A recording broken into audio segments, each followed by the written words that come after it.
रानीपुर नाम के गांव में राजू नाम का किसान अपनी पत्नी सुस्मिता के साथ रहता था। राजू बहुत मेहनती था। राजू ने इस साल अपने खेत में गाजर की फसल लगाई थी। इस साल पूरे गांव में राजू जैसी फसल किसी की नहीं हुई थी, इसलिए गांव के कुछ किसान और जमींदार राजू से जला करते थे। इस बार राजू के खेत में बहुत अच्छी फसल हुई है। हाँ, इस बात का पता लगा नहीं होगा राजू इतनी अच्छी फसल कर कैसे लेता है। तभी वहां राजू आता है। राजू, इस बार हमारे मुकाबले तुम्हारी फसल बहुत अच्छी हुई है, इसका क्या राज है, हमें भी बताओ। अरे नहीं नहीं जमींदार जी, ये सब तो भगवान की दया है। ये कह के वहां से चला जाता है। राजू का कुछ न कुछ करना पड़ेगा, वरना इस बार राजू ही अपने गाजर शहर में बेचकर अच्छा मुनाफा कमाएगा। तू चिंता मत कर, मेरे पास एक उपाय है। इस बार अपने गांव में गाजर की फसल राजू और हमने की है और सबसे अच्छी फसल राजू की हुई है। राजू के पास गाजर की फसल ही नहीं होगी तो वह गाजर नहीं बेचेगा तो वो पैसे कैसे कमाएगा। हम आज रात ही राजू के खेत में जाकर सारी गाजर की फसल चुरा लेंगे। तो बताओ कैसा लगा मेरा उपाय। उपाय तो बहुत ही अच्छा है, पर जमींदार साहब, गांव में पता चल गया तो हमारी बहुत ही बेइज्जती होगी। अरे पगले, तो इसकी भी चिंता मत कर, उसका भी मेरे पास उपाय है। राजू की खेत के पास हमारा खेत है, हम राजू की फसल के साथ ही अपनी फसल भी साफ कर देंगे। इससे हमारे ऊपर किसी को शक भी नहीं होगा। ये कह के वो दोनों वहां से चले जाते हैं। राजू अपने घर पहुंचकर अपनी पत्नी से कहता है, सुस्मिता, इस साल हमारे खेत में अच्छी फसल हुई है। लगता है इस साल अच्छा मुनाफा मिलेगा। हाँ, ये आपकी मेहनत का फल है। हाँ चलो, ये सब बातें तो होती रहेंगी। चलो खाना खा लीजिए, ये नहीं तो ठंडा हो जाएगा।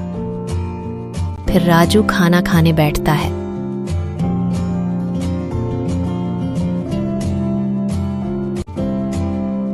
सुस्मिता, आज का खाना लाजवाब बना था, मजा आ गया खाने में। कल सुबह खेत में जाकर गाजर की फसल को खेत से लेकर शहर में बेच आऊंगा। हाँ चलो, रात बहुत हो गई है, सोने चलते हैं। कल सुबह जल्दी आपको खेत भी जाना है ना। ये कहकर दोनों सोने चले जाते हैं। हर जमींदार और रमेश राजू के खेत की ओर चल देते हैं। देखो देखो, वो रहा राजू का खेत। चलो चुपचाप चलो, वहां जाकर राजू के खेत की सारे गाजर निकाल लेते हैं और फिर अपने खेत के भी गाजर निकाल लेते हैं और बोरी में भरकर निकल लेते हैं। जमींदार और रमेश राजू की फसल निकलने लगे।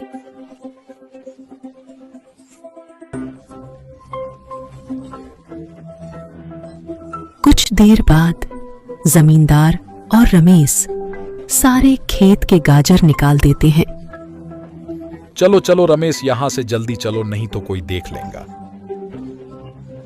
जमींदार और रमेश गाजर की बोरियां लेकर जमींदार के घर पहुंचते हैं। रमेश, हम ये बोरियां यहाँ रखते हैं, कुछ दिन बाद हम शहर जाके बेच देंगे और हम इसका मुनाफा बांट लेंगे। हाँ जमींदार जी, अब देखते हैं राजू कैसे अपनी गाजर की फसल शहर में बेचता है।